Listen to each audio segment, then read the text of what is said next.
Hi, this is Scott Garibay, and today we're going to talk about Dungeons and Dragons, and we're specifically going to talk about, the D&D 5e Fallout Keystone Season 1, Episode 3, the story so far. Okay, so this specific video is about D&D 5e Fallout Keystone. If you don't know exactly what that is, and if you don't know what happened in Session 1 and Session 2, just watch this in the playlist that exists in link below, so it'll give you full context and it'll fall right into the slot if you watch it in its playlist. So you might have to watch those videos before if you don't know what D&D 5e Fallout Keystone is or what the story so far is. All right, here we go. So Philip was running this game. He is my role player, right, and he plays in all my current games. But he is the dungeon master for this Fallout Keystone, and I'm really proud that I have at my table dungeon masters who are running non-fantasy content. I am going hard. I 100% reject, and I just thumb my nose at everybody out there that's saying D&D 5e can't run everything. It can, right? We're proving it at my table.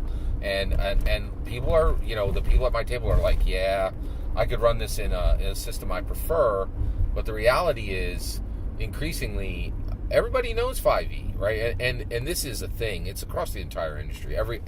Every company's like, hey, we'll just take our world and kick it over to 5e. We can't beat 5e. If we do this, it solves 100 problems, right? And so, I love seeing Fallout run with D&D 5e. It's really exciting. It allows me to dig into my books, and there it allows Philip engagement of every player at the table, because a lot of times you love a system, right? And you put it down on the table and you're digging the crunchiness and all this, and one or two of your players is just tolerating it, and it's a real obstacle to them getting into your world, right? And so that's been eliminated here. So let me tell you about the story that's happening in Season 1, Episode 3 of Fallout Keystone. So we, the three players,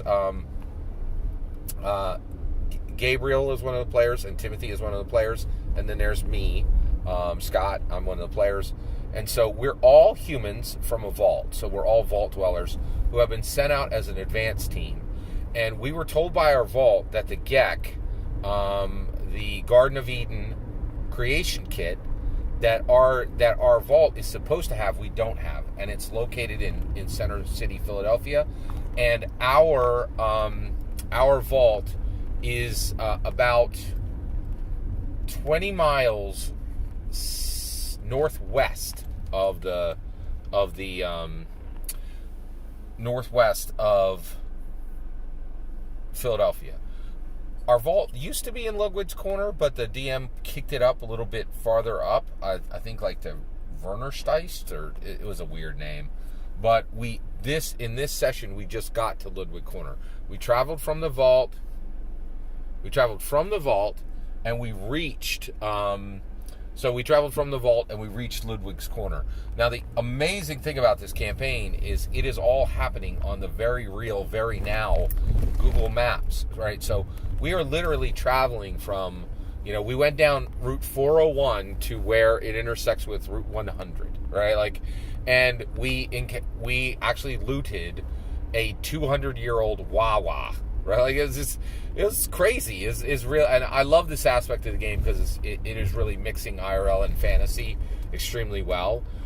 So we had just left the vault and we reached Ludwig's Corner. Okay, the first thing we do is we loot a firehouse, and equipment is a big deal in this game because we have so little. And we are literally not kidding. We are literally counting bullets in this game, right? So we got some varmint rifles in the game, right? And we had rolled, and we have about 40. We have exactly 42 rounds for 4 varmint rifles, and we equipped the entire team with these varmint rifles, except for one guy who had an SMG, right?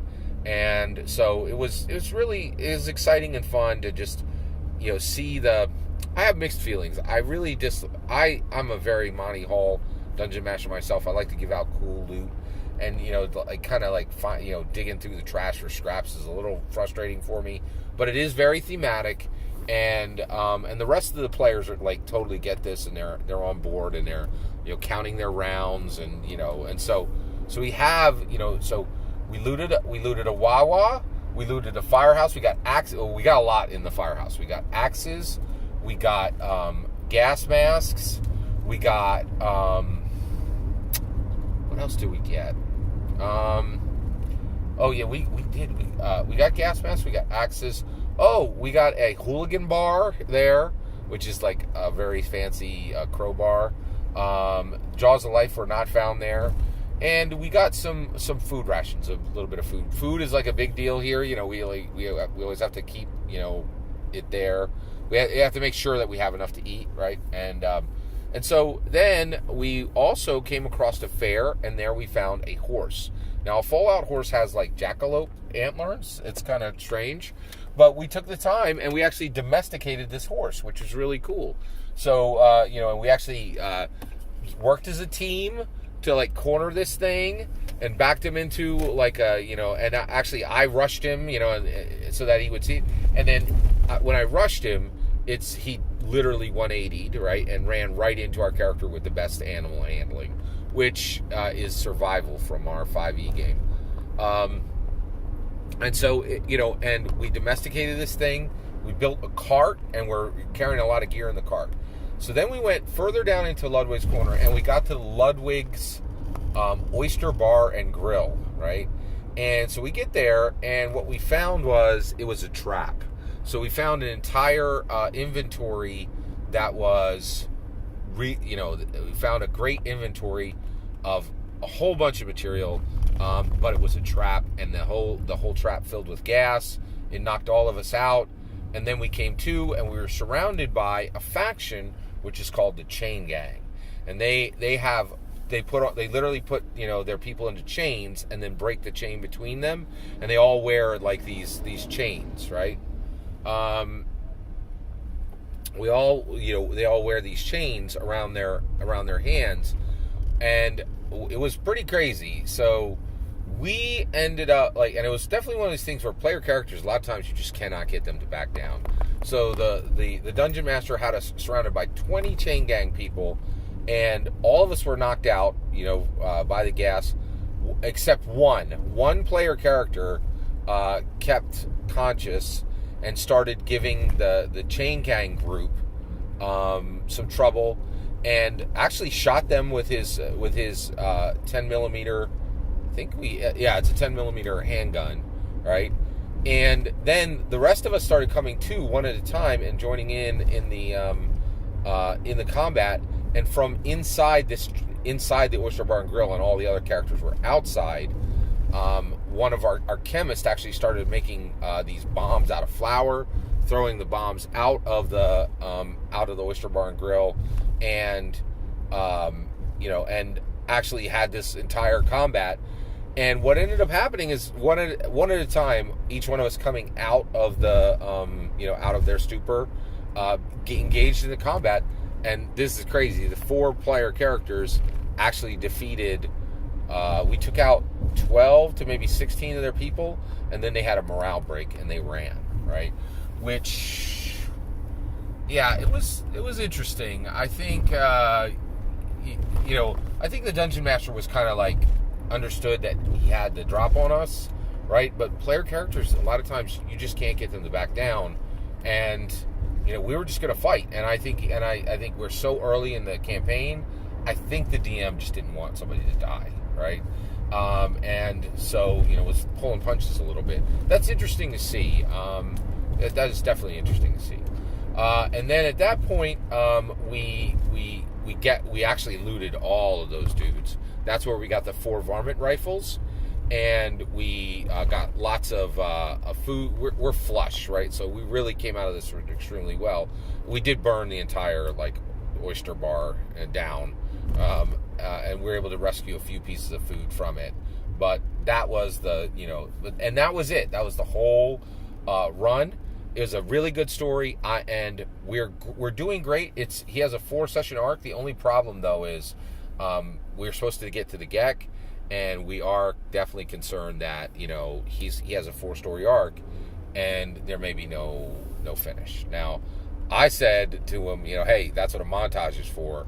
But a lot of DMs don't use time forward. They just run into this really plotting pace, and I am a little concerned. So we're gonna have 1 of 3 endings, right? He's gonna montage us and we're actually going to get to Gek, and we'll have an exciting, ending at the end there, or he's going to he's going to build a new ending, something like dun dun dun, like we figure something out like that we didn't know, or we come across this incredibly important thing, and there's like, almost like the middle of a season ending where something significant happens and there's an ending, but it's not the ultimate ending, right, of that story arc. So I think that's a possibility. Or he's not going to do one of those other two, and it's just going to fade into, well, that's where you are, and we'll pick up in season 2, which why are you even calling it a season 2 at that point? Like, we're like, it would be like Ozarks, where they dump half the season and then you get it later. I'm hoping he doesn't do that last one, but we're going to see. But it was a great story. I wanted to share it with you. And also I will tell you the entire, you will have all of the stories for this whole session 1. They're season 1, episodes 1 through 4. I'm committing to that, and so I'll tell you how this ends on the season. Hopefully we're going to get a good end for me and for you. All that is my opinion and my view of what happened in the game. I'd love to hear about your video game Dungeons & Dragons 5th edition runs and any of your experiences there. Let me know in the comments below. Please consider liking and subscribing, and have a wonderful millennium.